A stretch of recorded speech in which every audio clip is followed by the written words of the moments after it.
For centuries, war, trade, and cultural exchange have shaped the Arab world's perception of the Roman Empire.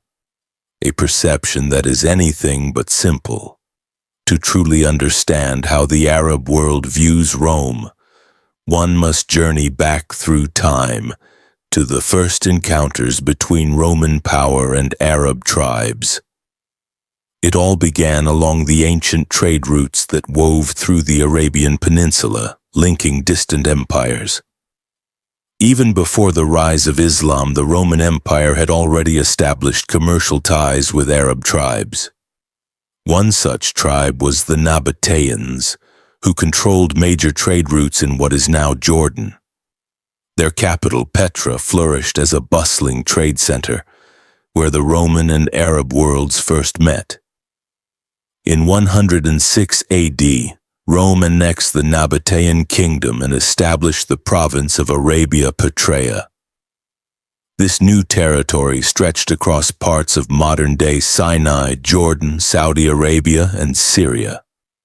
Roman rule brought with it grand architecture, administrative systems, and a cultural imprint that endured long after the legions left. But the story doesn't end there. When the Roman Empire split, the Eastern Roman Empire, known as Byzantium, continued to hold sway over key Arab lands, including the Levant and Egypt. These very regions would later become central in the earliest Islamic conquests. Relations between the Arab tribes and the Byzantines were complex. At times they allied, like the Christian Arab Ghassanids who served as Byzantine protectors. At other times they clashed. Meanwhile, the rival Persian Empire supported the Lakhmids, another Arab tribe. The Arabian Peninsula stood at the crossroads of empires. Then came the seismic shift of the 7th century, the dawn of Islam. The Prophet Muhammad, peace be upon him, reached out to emperors including Heraclius of Byzantium, inviting them to embrace Islam.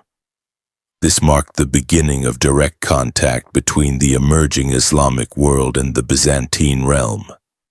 Soon after, the early Islamic caliphates launched a series of lightning conquests that shook the foundations of the Byzantine Empire. In 636 AD, Muslim armies defeated Byzantine forces at the decisive Battle of Yarmouk. A year later, Jerusalem was captured. By 642 AD, Egypt too had fallen to Muslim rule under the leadership of General Amr ibn al-As. The balance of power was forever altered. Despite the conflicts, the two civilizations shared a deep intellectual exchange. During the Abbasid era, the famed translation movement in Baghdad saw hundreds of Greek and Byzantine texts on philosophy, medicine, and science translated into Arabic. These translations preserved classical knowledge and fueled the Islamic Golden Age. Arab historians like al-Tabari and Ibn Khaldun documented these conquests and encounters in vivid detail, often portraying the Byzantines as powerful but ultimately defeated rivals. Their stories emphasized the speed and strength of early Islamic expansion.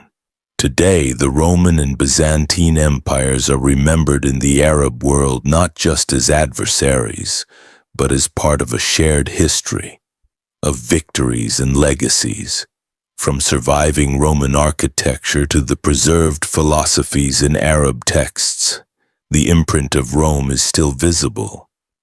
In the Arab collective memory, early victories against the Byzantines symbolize the rise of Islam and the transformation of the Middle East.